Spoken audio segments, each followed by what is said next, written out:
ريال مدريد بيودع بطولته المفضلة، ولكن حصل في المباراة دي كواليس هتعجبك قوي، منها لقطة خناقة بوكايو ساكا مع كارفاخال، وإيه السر ورا الخناقة دي أصلا، وبلينجهام بيضرب مدافع الأرسنال في لقطة غريبة جدا، وأنشيلوتي بيكشف إن دي آخر مباراة ليه مع الريال في دوري الأبطال، وأرتيتا هو كمان بيوضح ليه جوارديولا هو سبب الفوز، واللقطة الأجمل بين فينيسيوس جونيور وساكا بعد نهاية المباراة.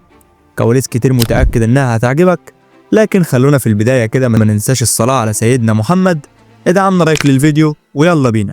النهارده كان يوم صعب جدا على جماهير ريال مدريد بعد خروج الفريق من دوري أبطال أوروبا على إيد الأرسنال في مباراة الإياب اللي اتلعبت على ملعب السانتياغو برنابيو.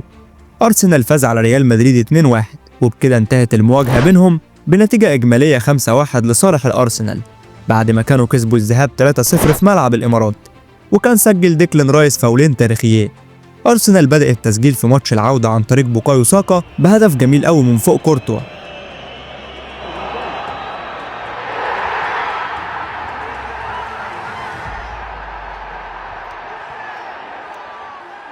وبعدها فينيسيوس جونيور عادل النتيجة لريال مدريد في آخر أوقات المباراة، لكن في الوقت بدل الضايع جابرييل مارتينيلي سجل الهدف الثاني لأرسنال وأنهى أمال الريال في العودة بهدف جميل قوي. المباراة دي اللي كانت فيها لقطات مجنونة زي ضربة جزاء ضاعت من ساكا اللي حب يتفنن ويستعرض فيها، ولكن على مين؟ كورتوا بيتألق وبيشيلها وبيرجع الأمل تاني للريال في المباراة، وبعدها فعلا على طول بتنحسب ضربة جزاء تانية لريال مدريد، لكن اتلغت بعد مراجعة الحكم للفار.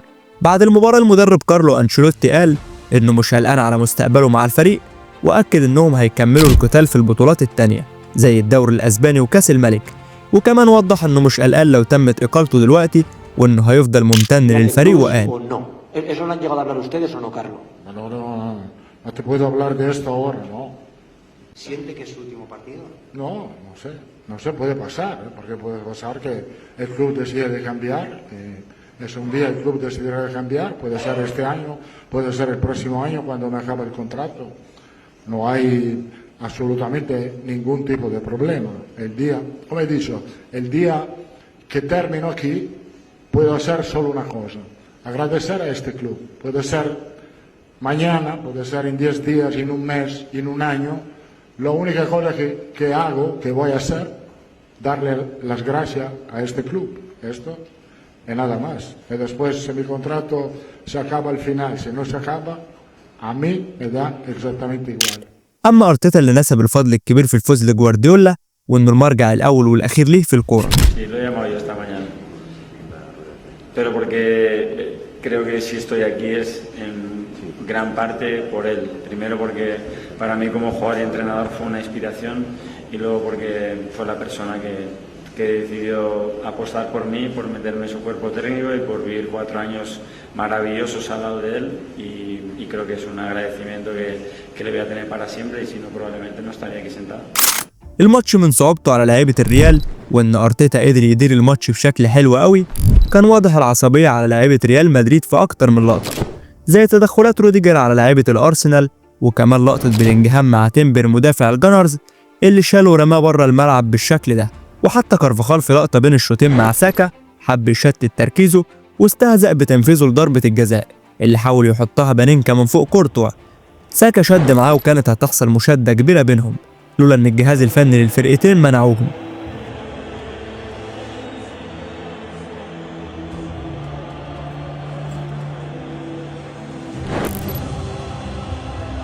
أنشيلوتي في الشوط الثاني بيحاول يستنجد باللاعبين البدلاء، ولكن زي ما شفنا نزولهم كان زي عدمه. واحد زي إندريك ما كانش مصدق انه نزل، وان أنشيلوتي اخيرا هيثق فيه، بس خد كوبري من زميله البرازيلي مارتينيلي رجعه لدكة البدلاء من تاني. ده حتى فران جارسيا في الهدف الثاني ما كانش قادر يسبق مارتينيلي ويمنعه انه يسجل الهدف الخامس للأرسنال. جبتك يا عبد المعين تاني. في النهاية الريال بيودع بطولته المفضلة، ولكنها مش آخر مرة.